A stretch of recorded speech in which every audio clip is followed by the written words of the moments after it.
Assalamualaikum warahmatullahi. Waalaikumsalam warahmatullahi. Apa khabar? Alhamdulillah baik. Sihat hari ini? Sihat alhamdulillah. Jadi saya perkenalkan diri saya. Saya Hamizi bin Abdul Hamid, kaunselor yang bertugas pada hari ini. Jadi sekarang saya nak mengenali nama adik. Nama adik siapa? Nama saya Daniel Hazmi Hamizi. Asalnya orang Melaka, tapi sekolah dekat Putrajaya. Putrajaya di mana tu? Dekat Sultan Alam Shah. Sultan Alam Shah. SAS. SAS. Yang dekat Alamanda tu ya? Betul. Dekat Alamanda itu. Alhamdulillah. So berapa lama di sekolah di sana? Alhamdulillah saya baru je grad daripada dah habis SPM lah. 5 tahun setengah sebab PKP kan. 5 tahun setengah. Maksudnya daripada tingkatan 1 lah? Betul. So sekarang ni dah habis SPM tahun 2020. Tahun 2020? Wah, itu masih PKP tu? Betul. Wow, ini golongan-golongan cerdik pandai dan yang kental kan dalam PKP. Bukan perkara yang mudah untuk meneruskan pembelajaran PDPR ketika itu. Setuju? Setuju. Alright. Okey, dah makan ke belum? Dah. Saya sebelum datang tadi pergi breakfast dengan family. Di mana tu? Dekat depan rumah saya, dekat Melaka tu adalah satu gerai nasi lemak ni memang famous. So memang favourite saya ambil situ. Apa nama gerai tu? Nasi lemak lereh. Nasi lemak lereh. Viral tu. Viral juga. Viral. Dia mesti sedap nasi lemak sotong dia. Betul. Betul tak? Saya tak suka sotong. Okey. Sama sotong. Menarik. Mungkin satu lepas ni ataupun besok kita breakfast di sana. You never know kan. Okey, Daniel tu, boleh saya panggil Daniel? Boleh. Okey, Daniel, sebelum ni Daniel pernah menghadiri sesi kaunseling di mana-mana ke? Dekat sekolah. Di sekolah. Rapatlah dengan kaunselor. So biasalah dengar tentang kaunseling. So jadi saya pasti. So jadi apa maksud kaunseling? Sesi kaunseling sebenarnya? Pada saya lah, kaunseling ni macam tempat you kalau ada masalah ke, ada benda nak share, nak tanya, bolehlah jumpa kaunselor-kaunselor tu minta pendapat. Okey. So jadi tempat perkongsian masalah dan tempat untuk bertanya. Betul. Okey. So jadi tepatlah tu, ada itu. Saya nak tambah sedikit. Boleh. Tambah sedikit. Kaunseling ni memang tempat bertanya. Tempat berkongsi masalah, meluahkan apa yang terpendam di dalam perasaan kita, apa yang mengusupkan pemikiran kita dan apa yang membataskan pergerakan kita ataupun tingkah laku kita. So jadi namun sesi kaunseling bukanlah sesi untuk saya sebagai kaunselor untuk memberi nasihat. Saya bukan memberi nasihat. Sebaliknya, peranan saya sebagai kaunselor adalah untuk membimbing ataupun bahasa mudahnya adalah sebagai pemudah cara, fasilitator. Jelas ya? Jelas. So jadi tiada nasihat daripada saya, tetapi saya menguruskan apa jua luahan yang akan dia kongsikan bersama saya. Boleh. Jelas ya? Alright. So sesi kaunseling ni berapa lama? Kalau sebelum ni pernah kan? Berapa lama akan dilaksanakan dalam satu sesi? Tengoklah juga cikgu. Kadang-kadang sampai 3-4 jam boleh 3-4 juga. jam? Itu macam talk show tu kan? Alright, untuk makluman Daniel, sesi kaunseling paling minimum adalah 30 minit. Maafkan saya, 45 minit. Macam main bola lah. 40 minit satu half time kan. Namun dia boleh kita extend ataupun ditambah masa sehingga 60 minit lah. That is maximum. Kerana apa? Ini adalah untuk kedua-dua pihak dapat manfaat supaya kita dapat betul-betul menghayati sesi tersebut.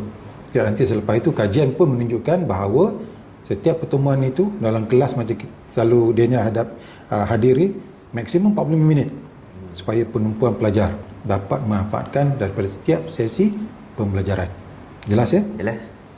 Pun begitu, dalam hal-hal tertentu, ada kalanya main bola pun terpaksa dihentikan. Atas sebab faktor keselamatan, ketenteraman, keselesaan Daniel ataupun saya juga. So, jadi dari ketika itu boleh minta kita tangguh atau berhenti sekiranya tidak dapat nak meneruskan. It's up to you. Lain ada apa lagi dan sebelum ni sesi kaunseling yang dilaksanakan telah dimaklumkan pada Daniel? Tak duduk selain sekolah je lah. Memang sekolah yang asrama. Alright. Setiap sesi kaunseling yang kita laksanakan, kita ada rahsia. Rahsia. So ini merupakan sesi yang dirahsiakan. Kan? So saya pun minta Daniel merahsiakan apa juga perkara yang kita bincangkan di dalam ini supaya jangan viral-viralkan, jangan dikongsikan dengan mereka yang tidak berkenaan. Kan? Namun kerahsiaan ini ada batasan dia. Okey. Nak tahu ke batasan dia tersebut? Boleh juga. Nak tahu kan? Okey. Batasan ini, kerahsiaan ini akan saya pegang selagi mana ia menjamin keselamatan Daniel, keselamatan persekitaran Daniel, orang-orang yang bersekitaran, dan keselamatan diri saya. Dan sekiranya ada unsur-unsur untuk memudaratkan diri ataupun mereka-mereka yang tertentu, maka saya bertanggungjawab melaporkan kepada pihak berkuasa. Ini tertera dalam Akta Kaunselor ataupun Akta 508 dan juga adab-adab ataupun etika di dalam Lembaga Kaunselor Malaysia. Jelas ya? So, Daniel pun boleh melaporkan sebarang salah laku saya sebagai kaunselor kepada pihak Lembaga Kaunselor. Jelas ya? Jelas. So jadi kita dah tahu apa tujuan kaunseling dia buat, tempoh masa yang telah dibincangkan dan juga akta kerahsiaan. Dan sesi kaunseling ini bukan satu sesi saja. Berkemungkinan akan ada sesi-sesi lanjutan, follow up mengikut keperluan. Okey, boleh. Jelas ya? Jelas. So, dia nak bertanya sesuatu lagi sebelum kita mulakan sesi kita? Tak ada lah kot selain nak kita berbincang tentang masalah saya. Alright. So jadi kita teruskan kepada perkara pokok lah ataupun tujuan utama dia datang mengunjungi saya lah. Melawat saya kan. Mengunjungi saya di pusat kaunseling ini. So jadi saya buka floor for you. Apa yang sebenarnya yang membawa Daniel datang ke sesi pertemuan kaunseling kita pada pagi ini? Saya ni sebenarnya saya datang ni sebab saya ni baru habis belajar. And then currently tengah dalam dilema lah nak sambung belajar. Sebab yelah bila kat sekolah dulu cikgu ni menerapkan kami supaya bila dah habis belajar, dah graduan, dah jadi graduan alumni, kita macam teruslah belajar, pergi universiti, pergi mana-mana mohon macam-macam. Betul. Lepas tu saya ni macam dilema lah sekarang, macam nak pergi universiti mana, macam rambang mata lah. Ini universiti best juga, ni lawa facility dia, ini prestige. So antaranya macam dilema lah, macam rambang mata nak pilih mana satu.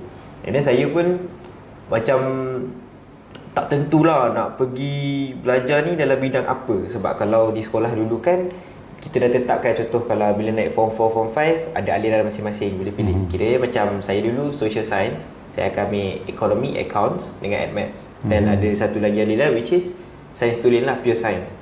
Chemistry, physics, bio. Cuma sekarang ni saya bila dah habis belajar ni, saya tak adalah berminat sangat nak sambung accountancy ke ekonomi. Boleh lah.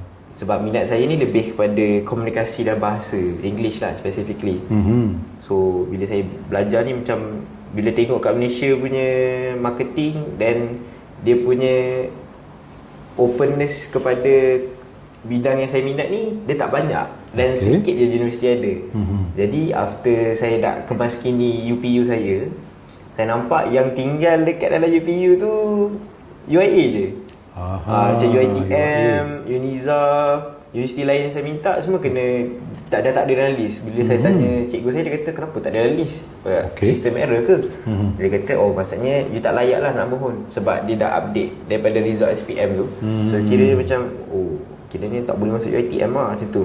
Cuma course yang saya ambil, yang boleh saya ambil untuk UiTM hanyalah sains tulen walaupun saya tak ada background sains, dan juga law KPTM dan law UiTM yang saya tak berapa nak minat lah sebenarnya law ni. Tapi alhamdulillah untuk UIA yang saya mohon semua ada dalam list.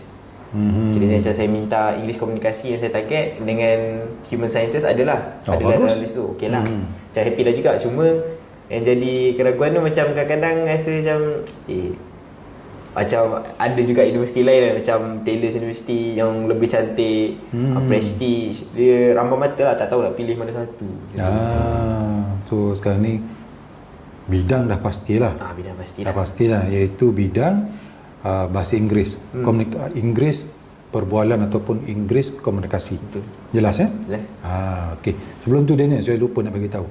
Sebelah dia ni ada air, ada tisu. Sekiranya dia ni nak gunakan, nak minum air, nak guna tisu, dipersilakan. Boleh. Tak ada masalah. Right, berbalik kepada isu tadi kan. So dia ni baru saja habis SPM. Betul. So jadi tahniah saya ucapkan. Ya. Kan. Bukan kaling-kaling kan. Dapat buat SPM semasa kita PKP. Betul. Dan pembelajaran secara maya. So tahniah lagi sekali daripada saya kan. Jadi sekarang ni Daniel kata tadi rambang mata. Nak melanjut pelajaran ke besar tadi dah pasti apa bidang yang Daniel nak sambung pelajaran. Betul. Iaitu bidang komunikasi bahasa Inggeris. So jadi yang rambang mata sekarang ni adalah di mana hendak Daniel sambung pelajaran. Betul ke? Betul. So jadi Daniel tadi ada mengatakan macam penekanan kepada UiTM. Betul. Of course dia juga mengatakan TELUS dan universiti lain. Namun Daniel berasa kecewa apabila Daniel masuk dalam sistem dan hanya tertera UIA sahaja yang ada bidang yang Daniel minat yang layak Daniel masuk. Betul ke? Betul. So, di situ apa yang mengganggu ataupun membuatkan Daniel rasa macam kecewa, seolah-olah kecewa itu? Kecewa sebab macam yelah bila datang, yelah kita cara sekolah pandai kan, lepas tu result pun okey lah kan. So bila tengok macam UiTM nak minta bahasa Inggeris tu tak lepas, kira saya macam question lah, dia tinggi sangat ke requirement dia untuk bahasa Inggeris, sedangkan saya rasa bagi saya okey lah kot. So bila saya tanya kawan-kawan saya lain yang mohon yang sama, dia orang pun tak dapat juga. So bila saya tanya kawan saya yang sekolah harian, mereka dapat. So macam takkanlah kalau kita talk about level of competency, sekolah kalau ikutkanlah SBP ni layak kot untuk mohon kos yang macam dia minta, kiranya macam mohon dapat macam tu lah. Tapi bila saya tengok balik yang kos yang kami budak Alam Syah ni boleh mohon hanyalah sains tulis, law dan juga sains hayat, fizikal semua lah yang saya tak berapa nak minat dan sambung lah. And then yang macam TESOL, bahasa semua kami macam semua dia reject sebab saya tanya adalah buat survey yang kawan-kawan kata pun melalui benda sama. Tak adalah macam rasa bermanan sangat, cuma dia macam mengganggu macam asal tinggi sangat requirement UiTM yang bukan UiTM ni sepatutnya membantu budak tu. Okey, tapi apa kurangnya UiA? Itulah sebab sebenarnya UiA ni target universiti saya. So alhamdulillah dapat target lah. tu dah dapat dah, alhamdulillah. Cuma So jadi apa isu sebenarnya? tak tahu dah, cuma macam pelik lah. Macam kenapa tak boleh UiTM kan? UiA lagi. UiA, dia tahu tak bahawa UiA ni Universiti Islam Antarabangsa Malaysia. Betul. Kebetulan saya graduan UiA. Kan? So UiA tu mantap, mantras, mantul. So jadi tak perlu kita bimbangkan sangat di mana kita belajar sebenarnya. Apa yang perlu adalah kita yang akan memertabatkan diri kita, pelajar yang bagus, mantap, mantul, mantras adalah diri kita. Bukan di mana kita belajar sebenarnya. Malah kalau dia fikirkan ataupun dapat maklumat yang memartabatkan sesuatu institusi itu yang menjadi gemilang terbilang di dunia adalah para graduan dia. Betul. So jadi Daniel akan menjadi graduan. Saya yakin. So jadi pastikan Daniel graduate daripada universiti tersebutlah. Dalam kata ini UiA menjadi pilihan ataupun satu-satu pilihan yang ada. So fokus pada UiA. Sisihkan perkara-perkara ataupun pemikiran yang negatif tentang UiA ataupun perkara-perkara negatif tentang mana-mana institusi lain. So jadi jelas dia tu dah. So tiada isu di mana hendak Daniel sambung pelajaran. Sebab UiA dah kerajaan kita Bengkulu Lumus menyediakan banyak fasiliti untuk memudahkan calon-calon membuat pilihan. So jadi Daniel dah ada pilihan. Setuju? Setuju. So jadi dengan pilihan tu Daniel dah mohon dah? Dah mohon, dah dapat offer letter dah pun. Mantap. So jadi dah dapat offer? Dah. Bila mula kuliah?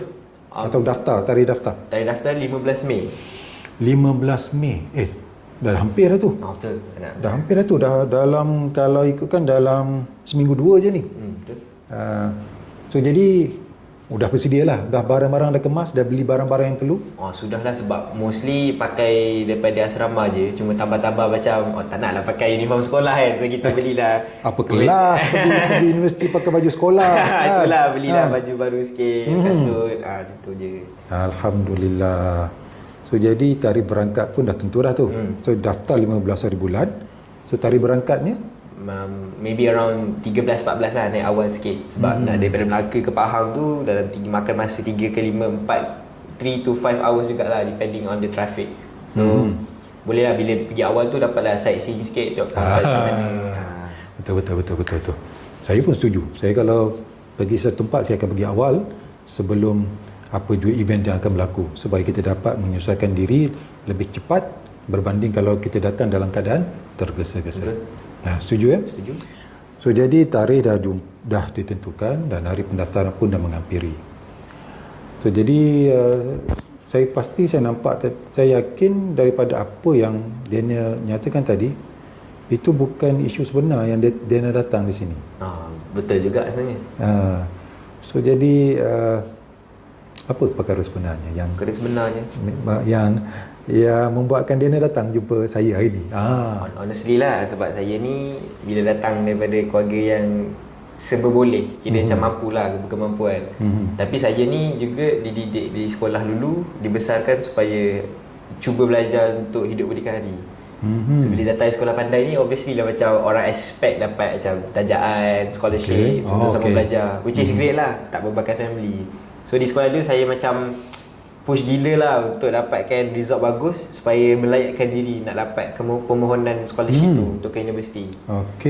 So bila dah buat tu, kira macam dah buat permohonan tu, tapi daripada 5 permohonan saya buat, 3 dah tak layak lah, kira macam tak dapat interview pun. Lagi 2 ni macam pending, tengah tunggu. So saya pun macam risau lah, takut macam kewangan ni boleh ke, macam you ni mahal satu. Lepas tu saya pun kalau boleh tak nak bebankan keluarga saya, walaupun saya tahu keluarga saya ni mampu untuk usaha. Tapi itulah macam rasa macam bila tak ada scholarship ni susah lah nak belajar pada saya lah di peringkat universiti. Maksudnya kalau tanpa scholarship dia ni berasa kepayahan lah betul, untuk melanjutkan pelajaran.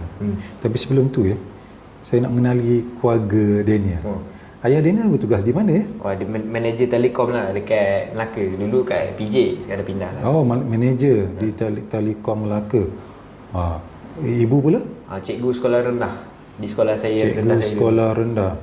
Di mana tu? Di SK Lereh, Melaka. Dekat je dengan rumah. So memang confirm lah Melaka ni. Kan 04 kan? Betul, 04. Alright. So jadi kiranya tidak keberatan ya, berapa pendapatan isi-isi rumah yang dia tahu? Tahu ke pendapatan? Tak adalah tahu sangat, sebab parents saya ni dia macam, dia tak bagi tahu sangat. Tapi roughly yang saya tahu, bukan B40, dia kat antara T20 dan M40 macam tu lah. So jadi dia tahu macam M40, 30 kan, dia ni dah lebih tahu dah tu. So jadi anggaran pendapatan tu berapa tu? Lebih 15,000 kalau gabungkan lah. Alright. Kita dapat family. Sekarang ni saya nak tanya Daniel, berapa dalam pengetahuan Daniel, berapa kos yang Daniel hendak ambil di UIA tersebut? Kos pengajian. Ataupun sepanjang Daniel belajar di UIA nanti. Kalau UIA ni asasi dia, atau kita panggil, zaman dulu panggil matrix kan, zaman cikgu dulu. Yes. So kiranya rough calculations berdasarkan website dia, kos saya ni makan dalam 1,000 lebih jugalah untuk asasi, 1,500 ke 2,000 kalau termasuk asrama semualah. Itu apa, untuk sebulan ataupun sepanjang tempoh pengajian? Untuk tempoh pengajian selama 3 semester. 1,000 saja? 1,000 lebih nak ke 2,000. Are you sure? Lebih kurang lah. Sebab pengajian ni 3 semester. Berapa bulan? Satu semester? Satu semester kalau di UIA 3 bulan ataupun 12 minggu. 12 minggu, let's say 3 bulan. So 3 kali 3? 3 kali 3, 9. 9. So kalau Daniel kata tadi satu bulan ataupun tempoh pengajian tu harganya 1,000 lebih, so apa masalah dia? Itu dia pada saya lah, compare dengan yuran saya dekat SAS dulu memang nampak murah sikit lah kalau compare kan. Cuma yang jadi kebimbangan saya bila saya nak forward ke degree. Sebab yang jadi masalah dia, bukanlah masalah, tapi kerisauan pada saya, degree ni memang makan puluh ribu lah. Bukan dah tak main lah, seribu lebih ni. Sebentar. Tadi dia kata asasi sekarang ke degree. So jadi kita nak fokus pada degree ataupun asasi sebenarnya? Asasi. Tapi orang kata kenapa saya betul nak scholarship, sebab scholarship yang ditawarkan biasanya dia start daripada asasi. So dia akan teruskan ke degree.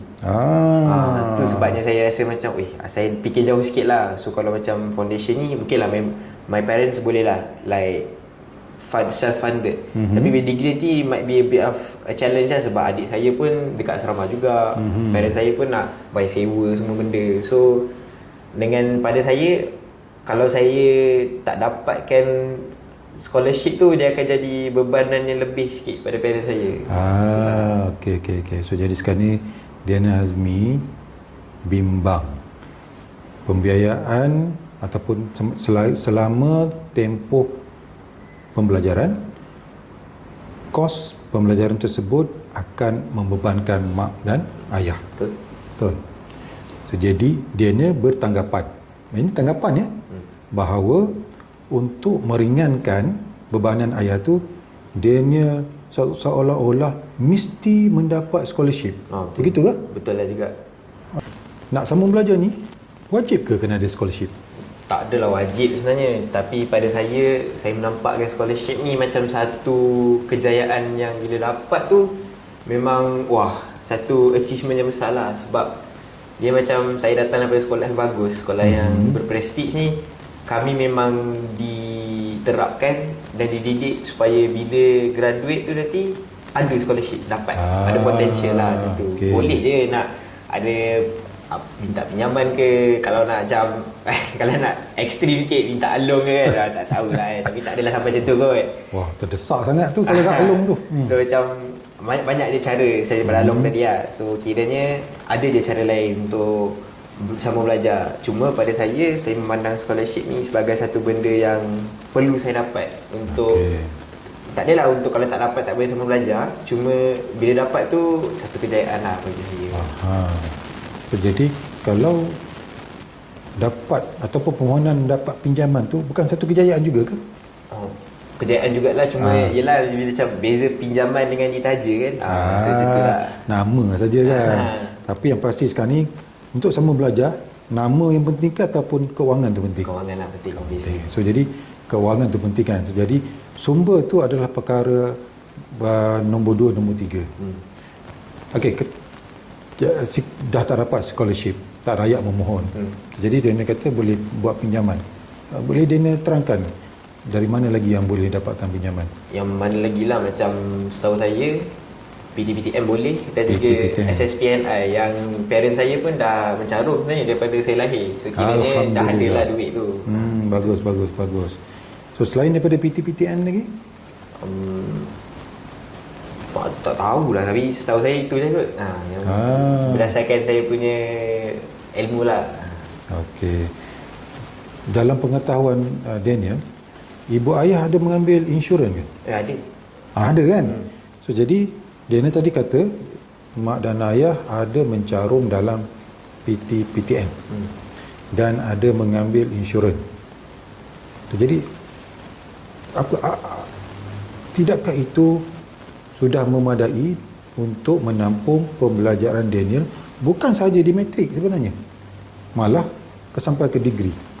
Betul sebenarnya, cuma pada saya dia balik pada diri saya lah. Saya nampak macam saya nak jadi contoh pada junior saya kat sekolah dan juga adik-beradik saya, keluarga yang saya ni macam you belajar rajin-rajin, your effort insyaAllah dengan izin Allah tu ada tempat tu. So scholarship tu nampak akan memberikan saya macam booster lah untuk terus belajar dan jadi contoh kepada adik-adik yang supaya macam kena belajar jadi macam abang dia kepada macam saya kan di SPM PKP.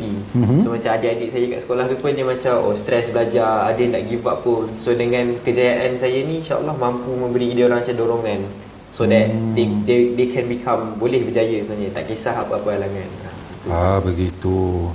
So dalam arti kata lain, apa yang saya fahami daripada penceritaan Daniel sebentar tadi, Daniel ni hendak menjadikan Daniel dia sebagai contoh kepada adik sebenarnya. Dan contoh yang perlu ada Daniel pamerkan adalah seolah-olah perfectionist. Lebih kurang juga. Are you a perfectionist dalam fikiran Daniel Azmi? Tak adalah perfectionist sangat. But I often been told yang saya ni adalah perfectionist tu. Aha. Okey. So, jadi tidakkah Daniel berfikiran bahawa Daniel perlu keluar daripada pemikiran perfectionist tersebut? Perlu, sebab walaupun saya angkat saya dulu ni strict, betul strict. Dia kalau boleh daripada saya macam mana saya tegang katil sampailah cara saya duduk dekat dalam kelas menulis, dia akan tengok satu-satu. Wow. So memang saya ni dilatih dengan fully groom lah, memang untuk jadi perfect gentleman. Tapi ada juga ada kata yang nasihat dia bagi, kita dalam hidup ni kena bagi open minded. Maksudnya kita tak boleh, walaupun kita dilatih macam ni, salah untuk kita pandang orang sinis atau fikir macam merendahkan orang lain. So pada saya lah, bila saya fikir macam ni, and then ada juga kadang-kadang saya teregotistik lebih bila tengok kawan-kawan saya dah graduate semua, macam merendahkan dia orang kadang-kadang. Saya perasan lah. So sebabkan pemikiran saya yang terlalu perfectionist tu, kalau boleh nak semua benda ikut kepala kita. So pada saya memang saya kena ubah, kira macam agile sikit. Prinsip tu kena ada, standards tu perlu ada, cuma kita kena agile lah ikut keadaan. So jadi Diana dah ada langkah-langkah bagaimana untuk atasi sikap perfectionist tu? Ada lah. Saya bila baca buku ni, saya beli satu buku ni, dia kata Love for Imperfect Things, yang memang macam kenapa kita nak suka benda yang imperfect, sedangkan kita lumrah manusia ni, kita kalau boleh nak semua baik. So buku tu bila saya baca dan still tengah baca lagi, memang membuka hati saya lah, membuka minda. Memang nampakkan dunia ni sebenarnya kita memang kalau boleh, we will strive to dapatkan benda tu yang kita nak. Cuma sometimes it will not be as perfect yang kita impikan. Contohnya kalau macam dalam group work ke, kalau dapat team yang bagus, yang kena dengan kita punya style, kita punya mood, okey lah, Alhamdulillah. But andai kata macam saya dulu pernah dapat teammate macam barai, tak berapa nak okey, ada looping sini. So kira itulah challenge sebenarnya kepada kita yang ada that capability. Apa kita buat? Adakah kita akan merendahkan mereka ataupun kita membantu mereka? So buku tu dia menceritakan tentang dua situasi, bahawa penulis tu, author tu pernah lalui dua-dua. Satu, dia pernah buat yang macam dia lalulah macam dia perfect dia memang bagi betul lah macam mana dia dilatih, contoh dia buat.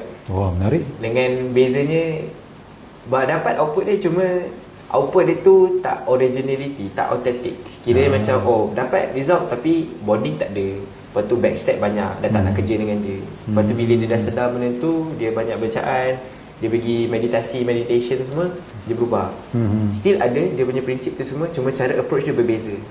So kiranya buku tu memang memberi saya insight tentang kita ni memang betul, certain people we cannot change the way we think and the way we behave, tapi kita boleh adapt macam mana kita fikir tu dengan orang lain, supaya nanti sama-sama berjaya, sama-sama boleh jadi seberjaya dari kita, dan malah better, which is lagi bagus lah sebenarnya, sebab kita berkira ibarat macam kita give back to society, which is for me one of my goals in life is like nak bagi pastikan anak muda, anak watan negara kita ni mampu untuk jadi hebat, macam mana Sultan Muhammad Fateh, pemimpin dulu Mat Kilau sebagainya. So orang figura macam tu lah yang menjadi pembakar semangat saya untuk macam aku nak latih. Tapi cara aku ni, kalau aku terbawa-bawa ke universiti, maybe akan menjadikan aku seperti mana dia dulu. Sebab universiti ni kan macam kita jumpa orang lain, orang baru. Dapat pula saya sekolah lelaki semua, so memang masuk universiti ni jumpa perempuan balik. So kira macam kena blend in sikit tu. Kira you need to have a really agile mindset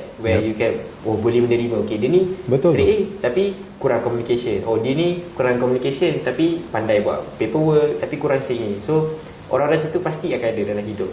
So it's up to us untuk menerima keimperfectionistan dia tu, ataupun kita menggunakan benda tu sebagai satu benda untuk kenakan dia, merendahkan dia.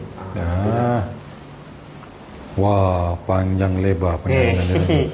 So jadi saya tak langsung Daniel Azmi, saya kagum dengan Daniel. Sebab Daniel dah tahu dah sebenarnya bahawa imperfectionist tu tidak sesuai. Dalam mana-mana individu, termasuk diri Daniel. Dan Daniel dah nampak ada usaha-usaha ke arah untuk agile. Jadi teruskan usaha tersebut, kan?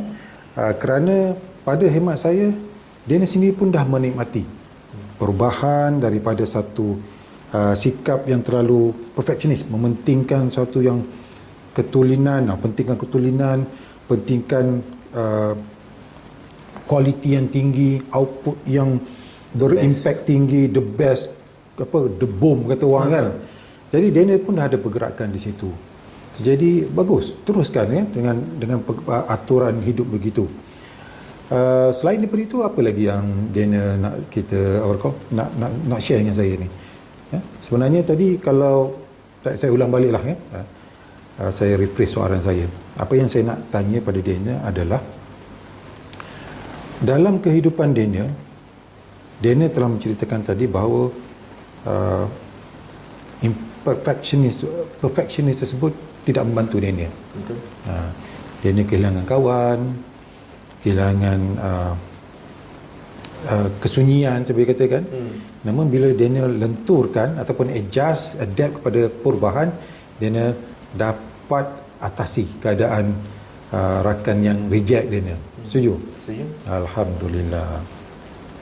So jadi kalau mengikutkan penceritaan Daniel tadi,